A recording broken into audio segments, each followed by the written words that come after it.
নমস্কার বন্ধুরা, আমার চ্যানেলে আমি আপনাদেরকে স্বাগত জানাই। ইঁদুর যদি কোনোভাবে আমাদের বাড়িতে একটাও চলে আসে তাহলে কিন্তু এরা অনেক ক্ষতি করে দেয়। অনেক সময় দেখা যায় আমাদের বই খাতা কেটে দেয়, খাবার নষ্ট করে দেয়, জামা কাপড় কেটে দেয়, কখনো কখনো তো আমাদের অনেক দামি দামি জিনিসও এরা নষ্ট করে দেয়। আর ইঁদুরের অত্যাচারে যখন আমরা অতিষ্ঠ হয়ে যাই তখন বাজার থেকে নানা ধরনের ওষুধ কেমিক্যাল কিনে নিয়ে আসে ইঁদুর মারার জন্য। তবে অনেক সময় দেখা যায় এই ধরনের ওষুধ কেমিক্যাল খেয়ে ইঁদুর আমাদের বাড়ির মধ্যে এমন জায়গায় মরে পড়ে থাকে, অনেক সময় তো আমরা খুঁজেও পাই না। আর এর ইঁদুর মরার গন্ধের কারণে আমাদের বাড়িতে থাকাও কিন্তু অতিষ্ঠ হয়ে যায় দুর্গন্ধের কারণে। তাছাড়াও ইঁদুর মরে গেলে আমাদের খুঁজে বের করতে অনেকটা পরিশ্রমও কিন্তু করতে হয়। আর যদি ওষুধ কেমিক্যাল ব্যবহার করি আমাদের বাড়িতে যদি বাচ্চা থাকে তখন কিন্তু অনেকটা ভয়ও লাগে আমাদের। তো কোনো রকমের ওষুধ কেমিক্যাল ছাড়াই আমরা কিভাবে টমেটোর সাহায্যে ইঁদুর না মেরে বাড়ি থেকে তাড়িয়ে দেব তার একটা টিপস আপনাদের কাছে শেয়ার করব। শুধু যে টমেটো ব্যবহার করব তা কিন্তু নয়, বাড়িতে থাকা আরও এমন কিছু উপকরণ আমি মিশিয়ে দেব খাওয়ার কারণে ইঁদুর মরবেও না, এমনকি বাড়ি থেকে খাওয়ার সাথে সাথে বাইরে চলে যাবে। চলুন তাহলে দেখে নেওয়া যাক কি ঘরোয়া টোটকা আপনাদের সাথে শেয়ার করি। এখানে নিয়েছি একটা পাত্র, এমন একটা পাত্র ব্যবহার করবেন যেটা কিন্তু আপনারা কোনো খাবার কাজে ব্যবহার করেন না। আর নিয়ে নেব এখানে আমি আটা, যে আটা আপনারা রুটি তৈরিতে ব্যবহার করেন সেই আটাই আমি এখানে নিয়েছি। আটাটা যেহেতু আমার খারাপ হয়ে গেছে সেই কারণে আমি আটার ব্যবহার করছি। তো আপনারা চাইলে এখানে ময়দা, বেসন, চালের গুঁড়ো যে কোনো জিনিস কিন্তু ব্যবহার করতে পারেন। এখানে আমি নিয়েছি ঘি, আর ঘি দেখবেন ইঁদুরের কিন্তু একটা খুবই পছন্দের খাবার। আর ঘি কিন্তু কম বেশি আমাদের সকলেরই বাড়িতে আনায় থাকে। এই যে সামান্য পরিমাণের ঘি আমি আটার মধ্যে দিয়ে দেব। আর ঘি কিন্তু সামান্য পরিমাণে আপনারা অবশ্যই দেওয়ার চেষ্টা করবেন। এবার এই যে আটাটা রয়েছে তার সাথে আমি ঘিটাকে এইভাবে করে মিশিয়ে নেব। তো দেখতেই পাচ্ছেন মিশিয়ে নেওয়া হয়ে গেছে। এখন আমি নিয়ে নেব 2 কোয়া রসুন। এবার কি করব, একটা গ্রেটারের সাহায্যে আমি খোসা সমেত রসুনটাকে গ্রেট করে নেব। 2 কোয়া রসুনই আমার এখানে গ্রেট করে নেওয়া হয়ে গেছে, দেখতেই পাচ্ছেন। এবার এই যে গ্রেটারের মধ্যে যেটা লেগে আছে সেটাকে হাতের সাহায্যে এইভাবে করে ছাড়িয়ে আটার মধ্যে আমি দিয়ে দেব। আর রসুনের এমন একটা গন্ধ থাকে, সেই গন্ধটারই কিন্তু আমাদের প্রয়োজন। এবার এইভাবে করে একটু আমি মিশিয়ে নেব। এখন আমি এর মধ্যে দিয়ে দেব 1 চামচের মতো ডিটারজেন্ট। যে ডিটারজেন্ট আপনারা জামা কাপড় কাচার জন্য ব্যবহার করেন সেই ডিটারজেন্টই আমি এখানে নিয়েছি। আপনারা চাইলে এখানে সাবানও কিন্তু গ্রেড করে দিতে পারেন। খুব ভালো করে এইভাবে মিশিয়ে নিলাম। আমি এখানে যে উপকরণগুলো ব্যবহার করছি সেগুলো কিন্তু আমাদের সকলেরই বাড়িতে থাকে, এমনকি এইসব জিনিস কিন্তু ইঁদুরের খুবই পছন্দের খাবার। আর এখানে নিয়ে নেব আমি টমেটো। আর দেখবেন যে টমেটোর মধ্যে একটু টক বেশি, সেই টমেটোই ব্যবহার করার চেষ্টা করবেন। টমেটোর দুটো সাইড প্রথমে আমি এইভাবে করে কেটে নেব। আর এবার কি করব, এই যে টমেটোটা রয়েছে এই টমেটোটাকে আমি ঠিক যেভাবে স্লাইড কাটি ঠিক সেইভাবে কেটে নেব। আমি যেহেতু এখানে ছোট সাইজের টমেটো নিয়েছি সেই জন্য আমার 4টে টুকরো হয়েছে। আপনারা যদি বড় সাইজের বা মিডিয়াম সাইজের নেন তাহলে কিন্তু আপনাদের 5 টুকরো বা 6 টুকরো হতে পারে। এবার এই যে টমেটোর যে স্লাইসগুলো করে রাখলাম সেইগুলোকে আমি এখন সাইডে সরিয়ে নেব। এবার যে টুকরো দুটো সাইডে টমেটোর রয়েছে সেই দুটোকে এখন আমি প্রথমে ব্যবহার করব।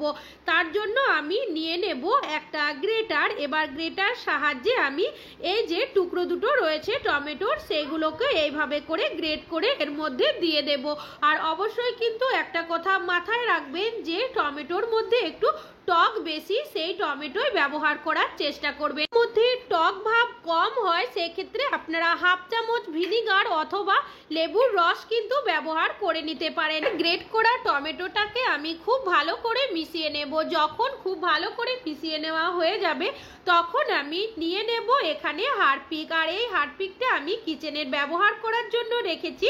আপনারা যদি একটা কিচেনের মধ্যে হারপিক রেখে দেন দেখবেন নানা রকম কাজে কিন্তু আপনারা ব্যবহার করতে পারবেন। 2 চামচের মতো হারপিক এখানে আমি দিয়েছি। তারপর এইভাবে করে মিশিয়ে নেব।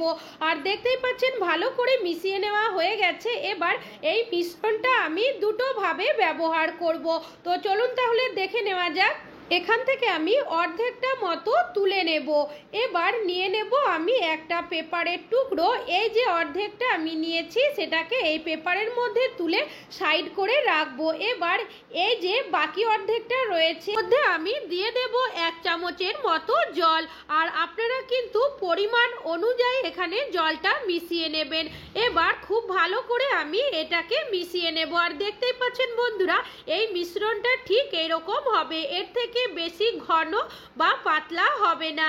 এখন আমি নিয়েছি এখানে 4টে পেপারের টুকরো। যেহেতু আমি এখানে 4টে টমেটো স্লাইস ব্যবহার করব সেই কারণে 4টে নিয়েছি। আপনাদের যদি টমেটো স্লাইসগুলো বেশি হয় সেক্ষেত্রে আপনারা পেপারের টুকরো বেশি নেবেন। যে টমেটো স্লাইসগুলো করে রেখেছি এখান থেকে আমি একটা নিয়ে নেব। এবার এই যে মিশ্রণটা তৈরি করেছি সেটাকে টমেটোর ওপরে এইভাবে করে দিয়ে দেব। আর সাইড দিয়ে কিন্তু একটু টমেটোটা যেন বেরিয়ে থাকে, ঠিক এইভাবে করে আপনারা দিয়ে দেবেন। একইভাবে আমি বাকি টমেটো স্লাইসের মধ্যেও লাগিয়ে নেব। বাড়িতে ইঁদুরের উপদ্রব বেশি থাকে আর আমরা যদি টমেটো ফ্রিজের বাইরে রাখি অনেক সময় দেখা যায় টমেটো কিন্তু ওরা খেয়ে চলে যায়। আর এই যে বন্ধুরা আমার কিন্তু প্রত্যেকটাই রেডি হয়ে গেছে। এবার এই যে আমি আগে অর্ধেকটা তুলে রেখেছিলাম সেই মিশ্রণ থেকে এইভাবে করে ছোট ছোট বলের মতো বানিয়ে নেব। আমি ডিটারজেন্ট, হারপিক, গ্রেট করা টমেটো এমনকি গ্রেট করা রসুন দিয়েছি, যার কারণে দেখবেন এমন একটা রিয়াকশন তৈরি হবে ওরা কিন্তু সাথে সাথে পালিয়ে যাবে। তাছাড়াও টমেটো, আটা আর ঘি যেহেতু দেওয়া হয়েছে তার কারণে দেখবেন ওরা কিন্তু খাওয়ার জন্য আসবে। আর ওপর থেকে আমি একটু বিস্কুটের গুঁড়ো এইভাবে করে ছড়িয়ে দিলাম। আর এর গন্ধের কারণে ওরা কিন্তু খেতে আসবে আর রিয়াকশনের কারণে ওরা খাওয়ার সাথে সাথে বাইরে পালিয়ে যাবে।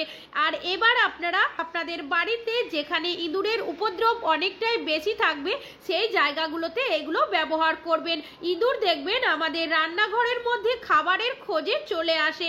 রাতের সময় যখন আমরা কিচেনের লাইট বন্ধ করে শোয়ার জন্য চলে যাই তখন কিন্তু ওরা খাওয়ার জন্য আসে।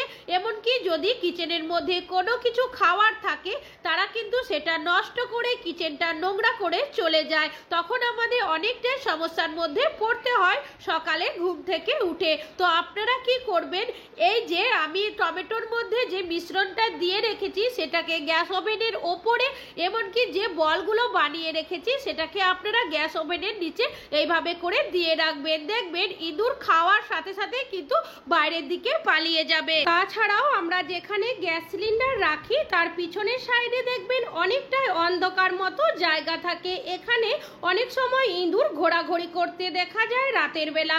আর তারপর অনেক সময় কিন্তু পিছনের সাইডে ইঁদুর বাচ্চা দিয়ে দেয়। এর ফলে দেখবেন আমাদের বাড়িতে অনেক পরিমাণের ইঁদুরের সংখ্যা বেড়ে যায়, এমনকি অনেকটাই সমস্যার মধ্যে পড়তে হয় তখন আমাদের ইঁদুর নিয়ে। তো আমরা এইভাবে করে যদি একটা টমেটো স্লাইসের উপরে মিশ্রণটা দিয়ে রেখে দিই ইঁদুর খাওয়ার সাথে সাথে দেখবেন এখান থেকে পালিয়ে যাবে। এছাড়াও অনেক সময় দেখা যায় আলমারির সাইড হয়ে রাতের সময় ইঁদুর কিন্তু চলে যায়। ফ্রিজের সাইড দিয়ে যেখানে আমরা টেবিল রাখি সেখানে টেবিলের সাইড দিয়েও অনেক সময় দেখা যায় ইঁদুর চলে যায়। তো আমরা যদি এইভাবে করে টেবিলের তলার সাইডে, আলমারির তলার সাইডে এমনকি ফ্রিজের তলার সাইডে রেখে দিই দেখবেন ইঁদুর কিন্তু খাওয়ার সাথে সাথে বাইরের দিকে পালিয়ে যাবে। তাছাড়াও যেখানে আমাদের জল যাওয়ার নালি থাকে সেই জায়গাগুলো দিয়ে দেখবেন অনেক সময় ইঁদুর আমাদের বাড়িতে চলে আসে। তো আমরা যদি এই জায়গাগুলোর মধ্যে এইভাবে করে এই মিশ্রণটাকে রেখে দিলে দেখবেন ইঁদুর যখনই আমাদের বাড়ির ভেতরে আসবে, আসা মাত্রই খাওয়ার সাথে সাথে ওরা বাইরের দিকে পালিয়ে যাবে। তাছাড়াও আমাদের যেখানে মেন দরজা থাকে সেই দরজা দিয়ে অনেক সময় দেখা যায় ইঁদুর আমাদের বাড়িতে প্রবেশ করছে। আমরা যদি দরজার উল্টো সাইডে এইভাবে করে এই মিশ্রণটাকে রেখে দিই, ইঁদুর খাওয়ার সাথে সাথে বাড়ির ভেতরে তো আসবেই না, বাইরের দিকে পালিয়ে যাবে। আশা করছি আপনাদের এই টিপসগুলো অনেক বেশি কাজে আসবে। ভালো লাগলে অবশ্যই একটা লাইক করবেন। আজকে এখানেই শেষ করছি, আবার চলে আসবো আরো নতুন নতুন টিপসের ভিডিও নিয়ে। ততক্ষণের জন্য ভালো থাকবেন, সুস্থ থাকবেন।